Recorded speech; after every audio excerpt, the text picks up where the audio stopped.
Well, 2023 has been a great year for women's sport in South Africa.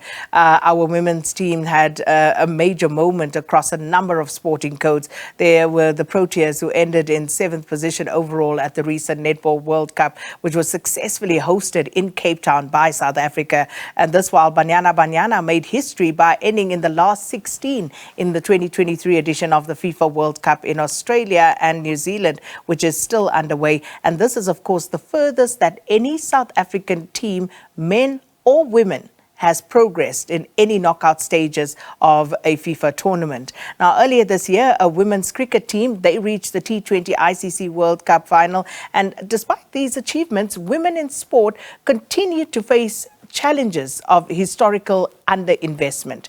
A women's team face a bleak future as the country's best talent is lost when players turn their backs on the games. And in an attempt to address this, South Africa Women and Sport Foundation will later this month host an advocacy conference to discuss these challenges. The founder and chairperson of South Africa Women and Sport Foundation, Ntambi Ravele, joins me now here in studio to have a discussion about this. Ntambi, so good to see you. Welcome to Morning Live. Morning, Sakina, and it's good to be here.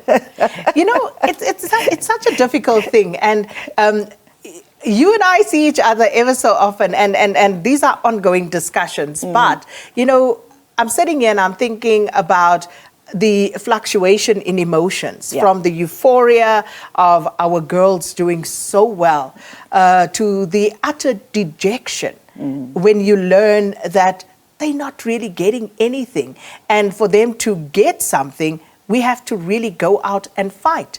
So as we sit here, you and I today, there is, of course, an event underway in Sandton to honor our ladies for what they have achieved.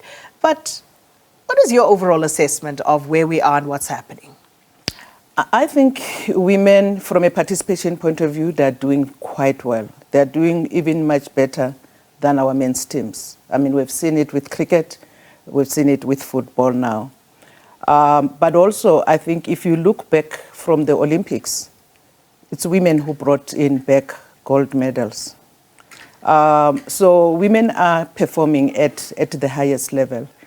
I can tell you now, with Cricket World Cup, we broke every record of the ICC World Cups on women. And that means that we are doing well. I mean, we return even people to say we can't sell tickets anymore. First time we filled a Newland Stadium. So to me, that excites me. Netball now also had shown the venue was full, the excitement was there. I think we're doing quite well. And I think corporate South Africa should actually now look at themselves and ask themselves, are they doing justice for women's sport? And I think that's where we are now.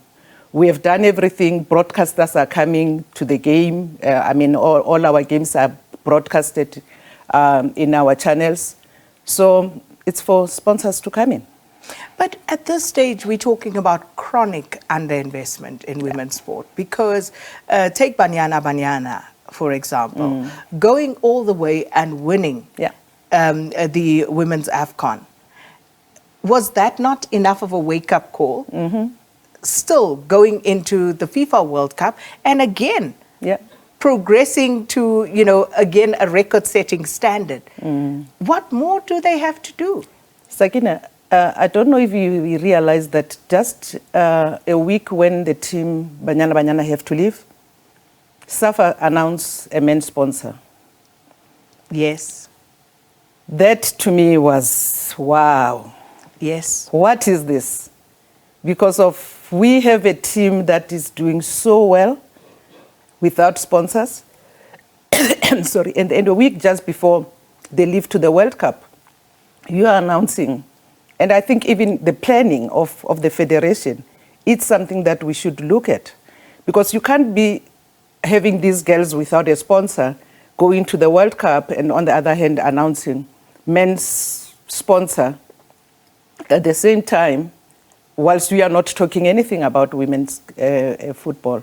So I think we really need an honest discussion and not honest, not only from a federation point of view, with government and with identified companies.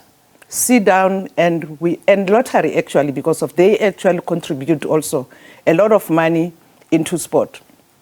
Whether that money is utilized for women's sport or not, I don't know. But I think we need to have these honest discussions and plan forward. We can't be discussing issues around payment of players just before they leave the country. And as you say, this against the backdrop of sponsorship to a team that's really been struggling. Yeah. And here you have a team that's performing, bringing home the accolades, and we have to fight for scraps, before they head off to the tournament. But then again, speaking to, and you're quite right, that it's not just about the administration and the federations, but corporates. Yeah. Corporate South Africa, we need to have a frank conversation about what's happening there. Because think about the fact that you have South African corporates who, for example, are sponsoring teams in other countries, not sponsoring ours, even pulling out, their sponsorship. At what point do we start calling a spade here? Yeah. I think the time is right now. The time is right now because of if we don't address it now, it will continue happening. But except for that, it's because of women are coming to the stage. They are performing. And actually not only performing, even in administration, you would find women taking out their positions quite serious. As coaches, I mean, we do have Des as an example, as medical teams that are supporting teams, as psychologists. Women are all over in sport now. So we have to discuss it now. And that's why in our conference this year, one of the things that we'll be looking at is the fact that there's a lot that is changing in sport, especially focusing on women. And then we will be discussing to say, what do we do now? So out of that conference, I think we would be coming up with what do we do now. But part of the issues that we'll be also looking at is unpacking. I mean, I attended with some South Africans, we attended the World Conference in New Zealand last year in November, and their resolution taken out of that conference. We'll be unpacking those resolutions and actually say to government, how do we move now for the 4 years to come, making sure that we implement those resolutions. And those resolutions are covering the issues that we're discussing now. Now, we are out of time, but I need to talk to you about the call to action for women. Because, as you say, the time is now. If we don't really strike right now, we're going to be losing a lot of momentum.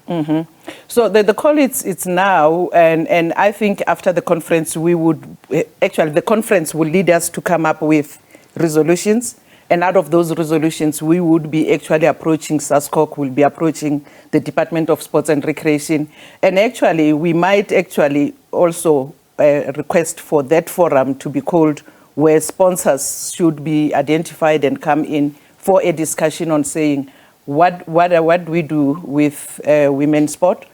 Or else, and I always say that should be the last thing to do. We don't want to go out on the streets. So when is this taking place? The conference, and who's invited? Yes, you are invited. The conference, actually, our conference, it's on Saturday, the 26th. But before the conference, we are having a future leaders training, almost like a masterclass, where we always prepare those who we think they are our next leaders.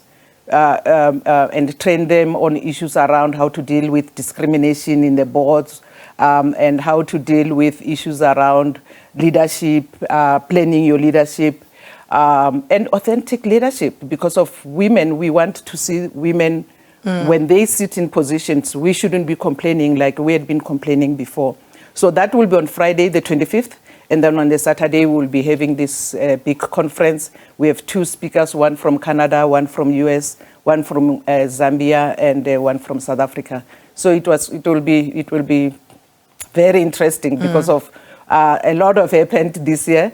And I think the outcome of that conference will lead us to the way forward. And the way forward should not be talking. Yeah. The way forward should be action. I agree, Ntambi Ravele, and we'll talk more about this very important issue. Ntambi is the founder and chairperson of South Africa Women in Sport Foundation, speaking to us about women in sport continuing to face challenges of historical underinvestment, but of course a call to action at a conference that will take place later this month.